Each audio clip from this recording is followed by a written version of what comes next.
Hello दोस्तों, स्वागत है आपका अपने यूट्यूब चैनल स्टडी अड्डा आर के जी के चैनल पर। आज हम इस वीडियो में पॉलिटी के top question and answer cover करेंगे। आज के जो क्वेश्चन है वे सभी परीक्षाओं के लिए उपयोगी होते हैं, तो वीडियो को पूरा देखना ना भूलिएगा। और हमारे चैनल पर नए हो तो चैनल को भी सब्सक्राइब जरूर कर लेगा। तो बिना देरी के करते हैं वीडियो को स्टार्ट। आपका पहला क्वेश्चन बन जाता है, महत्वपूर्ण क्वेश्चन है कि संविधान के 42वें संविधान संशोधन में संविधान की प्रस्तावना में निम्नलिखित में से कौन सा शब्द नहीं जोड़ा गया। महत्वपूर्ण क्वेश्चन बन जाता है आपके लिए। आपके ऑप्शन है ए समाजवादी, बी पथ धर्मनिरपेक्ष, सी राष्ट्र की अखंडता या डी उपासना की स्वतंत्रता। तो आपका करेक्ट जवाब हो जाएगा ऑप्शन डी उपासना की स्वतंत्रता। उपासना की स्वतंत्रता को 42वें संविधान संशोधन में संविधान की प्रस्तावना में नहीं जोड़ा गया था। तो क्वेश्चन नंबर 1 आपके लिए महत्वपूर्ण क्वेश्चन बन जाता है। आपका अगला क्वेश्चन है क्वेश्चन नंबर 2, संविधान के किस अनुसूचित सूची में 22 भाषाओं का उल्लेख किया गया है। महत्वपूर्ण क्वेश्चन है क्वेश्चन नंबर 2। इस क्वेश्चन को आप नोट कर लीजिएगा कि संविधान की किस अनुसूचित सूची में 22 भाषाओं का उल्लेख है। आपके ऑप्शन है ए 8वीं अनुसूची में, बी 6ठी अनुसूची में, सी 9वीं अनुसूची में या डी 12वीं अनुसूची में। तो आपका करेक्ट जवाब हो जाएगा ऑप्शन ए 8वीं अनुसूची में। 8वीं अनुसूची में संविधान की 22 भाषाओं का जिक्र है, तो ऑप्शन ए आपका करेक्ट जवाब हो जाएगा। आपका अगला क्वेश्चन है क्वेश्चन नंबर 2, वर्तमान में समवर्ती सूची में कितने विषयों को शामिल किया गया है। महत्वपूर्ण क्वेश्चन बन जाता है कि वर्तमान में समवर्ती सूची में कितने विषय को शामिल किया गया है। आपके ऑप्शन है ए 47 विषयों को, बी 52 विषयों को, सी 67 विषयों को या डी 97 विषयों को। तो आपका करेक्ट जवाब बन जाएगा ऑप्शन बी 52 विषयों को। ऑप्शन बी आपका करेक्ट जवाब हो जाएगा कि समवर्ती सूची में 52 विषयों को शामिल किया गया है। आपका अगला क्वेश्चन है क्वेश्चन नंबर 4, किस अनुच्छेद के अनुसार संसद किसी भी राज्य के सीमा का नाम में परिवर्तन कर सकती है। आपके ऑप्शन है ए अनुच्छेद 1 के तहत, बी अनुच्छेद 1 के क में, सी अनुच्छेद 2 में या डी अनुच्छेद 3 में। महत्वपूर्ण क्वेश्चन है क्वेश्चन नंबर 4 के संसद किसी भी राज्य की सीमा के नाम में परिवर्तन किस आर्टिकल के अनुसार या अनुच्छेद के अनुसार कर सकती है। तो आपका करेक्ट जवाब हो जाएगा ऑप्शन डी अनुच्छेद 3 के तहत। ऑप्शन डी आपका करेक्ट जवाब हो जाएगा। तो इस क्वेश्चन को भी आप नोट कर लीजिएगा। अगर आपने भी अभी तक हमारे चैनल को सब्सक्राइब नहीं किया है तो चैनल को सब्सक्राइब जरूर कर लें। राज्य पुनर्गठन आयोग अधिनियम कब पारित किया गया था। महत्वपूर्ण क्वेश्चन है क्वेश्चन नंबर 5 के राज्य पुनर्गठन आयोग अधिनियम कब पारित किया गया। आपके ऑप्शन है जून 1952 में, बी जुलाई 1952 में, सी जून 1956 में या डी जुलाई 1956 में। तो क्वेश्चन नंबर 5 महत्वपूर्ण क्वेश्चन है, तो आपका करेक्ट जवाब हो जाएगा जुलाई 1956 में। ऑप्शन डी आपका करेक्ट जवाब हो जाएगा। आपका अगला क्वेश्चन है क्वेश्चन नंबर 6, किस संविधान संशोधन द्वारा सिक्किम को 1975 में राज्य बनाया गया। आपसे क्वेश्चन यहाँ से एक यह भी पूछा जा सकता है कि सिक्किम को राज्य कब बनाया गया था। तो सिक्किम को राज्य 1975 में बनाया गया था और वह कौन सा संविधान संशोधन था। आपके ऑप्शन है 32वां संविधान संशोधन, बी 36वां संविधान संशोधन, सी 62वां संविधान संशोधन या डी 66वां संविधान संशोधन। तो आपका करेक्ट जवाब हो जाएगा ऑप्शन बी 36वां संविधान संशोधन। ऑप्शन बी आपका करेक्ट जवाब हो जाएगा। सिक्किम को 1975 में 36वें संविधान संशोधन द्वारा राज्य का दर्जा दिया गया था। आपका अगला क्वेश्चन है क्वेश्चन नंबर 7, संविधान के किस भाग में मौलिक अधिकारों का वर्णन है। संविधान के किस भाग में मौलिक अधिकारों का वर्णन है। आपके ऑप्शन है ए भाग 2 में, बी भाग 3 में, सी भाग 4 में या डी भाग 5 में। तो आपका करेक्ट जवाब हो जाएगा ऑप्शन बी भाग 3 में। भाग 3 में मौलिक अधिकारों का वर्णन है। ऑप्शन बी आपका करेक्ट जवाब हो जाएगा। आपका अगला क्वेश्चन है क्वेश्चन नंबर 6, यदि पंचायत भंग होता है तो किस अवधि में निर्वाचन जरूरी होगा। आपका महत्वपूर्ण क्वेश्चन है क्वेश्चन नंबर 8, यदि कोई पंचायत भंग हो जाती है तो वह किस अवधि में उसका निर्वाचन करवाना होगा। तो आपके ऑप्शन है ए 1 माह में, बी 3 माह में, सी 6 माह में या डी 1 वर्ष में। तो आपका करेक्ट जवाब हो जाएगा ऑप्शन सी 6 माह में। उसका निर्वाचन 6 माह में करवाना होगा। ऑप्शन सी आपका करेक्ट जवाब हो जाएगा।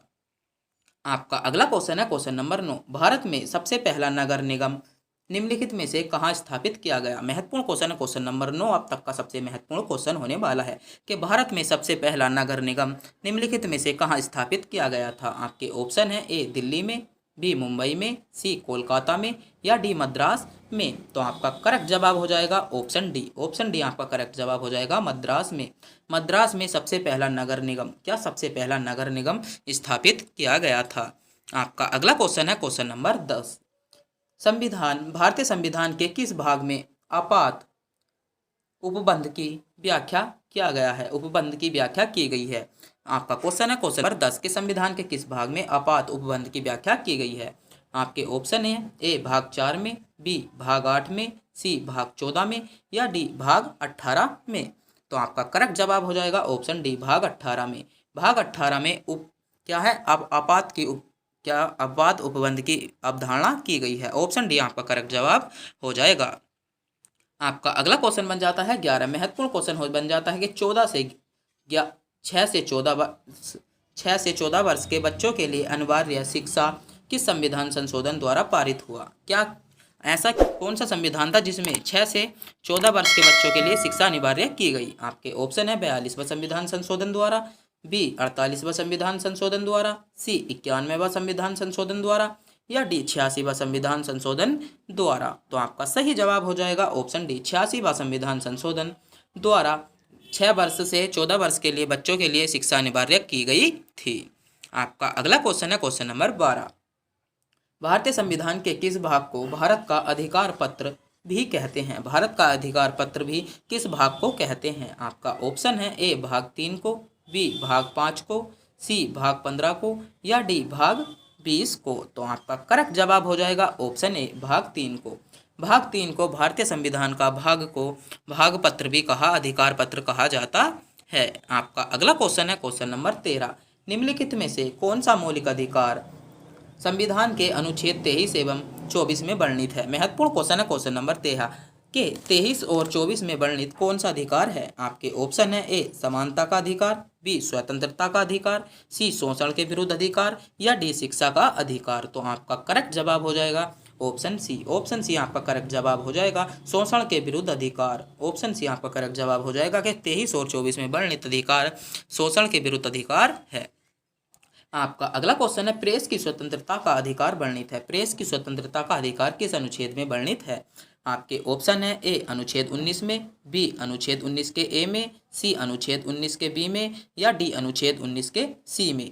तो आपका करेक्ट जवाब हो जाएगा ऑप्शन बी 19 के ए में। 19 के ए में प्रेस की स्वतंत्रता का अधिकार वर्णित है। ऑप्शन बी आपका करेक्ट जवाब हो जाएगा। आपका अगला क्वेश्चन बन जाता है 15। महत्वपूर्ण के किस संविधान संशोधन द्वारा यह निश्चित किया गया कि मंत्रिमंडल में मंत्रियों की संख्या लोकसभा सदस्यों की संख्या के 15% से अधिक नहीं होगी? 15% से अधिक नहीं होगी। आपके ऑप्शन है 90वां संविधान संशोधन द्वारा, बी 91वां संशोधन द्वारा, सी 92वां संविधान संशोधन द्वारा या डी 93वां संविधान संशोधन द्वारा। तो आपका करेक्ट जवाब हो जाएगा ऑप्शन बी 91वां संविधान संशोधन द्वारा। 91वां संविधान संशोधन द्वारा यह कहा गया था कि लोकसभा के सदस्यों की संख्या 15% से अधिक नहीं होगी। ऑप्शन बी आपका करेक्ट जवाब हो जाएगा। आपका अगला क्वेश्चन है क्वेश्चन नंबर 16। इस क्वेश्चन में आपको सही मिलान मिलाने हैं कि किसका मिलान किससे सही है। आपके ऑप्शन है अवसर की समानता अनुच्छेद 16 में दी गई है, अस्पृश्यता का निवारण अनुच्छेद 17 में दिया गया है, उपाधियों का अंत किसमें अनुच्छेद 18 में, संघ बनाने की छूट 21 में दी गई है। इनमें से कौन सा विकल्प सही है? जल्दी से जल्दी इस क्वेश्चन के कमेंट बॉक्स में आंसर दिएगे। कौन सा सम्मेलन सही नहीं है? एक बार फिर से क्वेश्चन देख लें कि इनमें से कौन सा सम्मेलन सही नहीं है, क्या कौन सा मिलान सही नहीं है। तो ऑप्शन डी आपका करेक्ट जवाब हो जाएगा संघ बनाने की छूट अनुच्छेद 21, क्योंकि अनुच्छेद 21 में क्या दिया गया है? अनुच्छेद 21 में अपना जीवन साथी चुनने का अधिकार, प्राणदैहिक स्वतंत्रता दी गई है। तो आपका ऑप्शन डी करेक्ट जवाब हो जाएगा। आपका अगला क्वेश्चन है क्वेश्चन नंबर 17। किस संविधान संशोधन द्वारा भारतीय संविधान में नागरिकों के मूल कर्तव्यों को शामिल किया गया था? महत्वपूर्ण क्वेश्चन बन जाता है क्वेश्चन नंबर 17। इस क्वेश्चन को आप नोट कर लीजिएगा। आपके ऑप्शन है 42वें संविधान संशोधन द्वारा, बी 48वें संविधान संशोधन द्वारा, सी 73वें संविधान संशोधन द्वारा या डी 56वें संविधान संशोधन द्वारा। एक बार क्वेश्चन बता दूं कि भारतीय संविधान में मूल कर्तव्यों को कब शामिल किया गया? तो आपका करेक्ट जवाब हो जाएगा ऑप्शन ए। ऑप्शन ए आपका करेक्ट जवाब हो जाएगा 42वें संविधान संशोधन द्वारा मूल कर्तव्यों को शामिल किया गया था। आपका अगला क्वेश्चन है क्वेश्चन नंबर 18। किस समिति ने 1957 में भारतीय में त्रिस्तरीय पंचायती राज व्यवस्था की सिफारिश की? महत्वपूर्ण क्वेश्चन है क्वेश्चन नंबर 18। आपके ऑप्शन है ए अशोक मेहता समिति ने, बी बलवंत राय मेहता समिति ने, सी केलकर समिति ने, या डी हनुमंतीय समिति ने। तो आपका करेक्ट जवाब हो जाएगा क्वेश्चन नंबर 18 का ऑप्शन बी। बलवंत राय मेहता समिति ने क्या की गई थी? त्रिस्तरीय पंचायती राज व्यवस्था की सिफारिश की थी। आपका महत्वपूर्ण क्वेश्चन बन जाता है क्वेश्चन नंबर 18।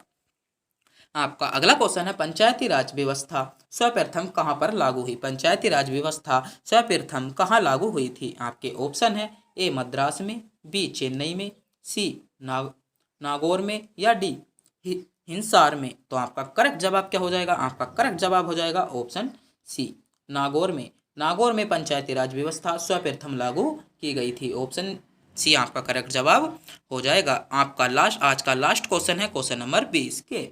लोकसभा द्वारा पारित धन विधेयक को राज्यसभा को प्राप्त होने के बाद कितने दिनों के भीतर वापस लौटाना पड़ता है? कितने दिनों के भीतर वापस लौटाना पड़ता है? आपके ऑप्शन है, 3 दिनों के भीतर, बी 9 दिनों के भीतर, सी 14 दिनों के भीतर, या डी 30 दिनों के भीतर।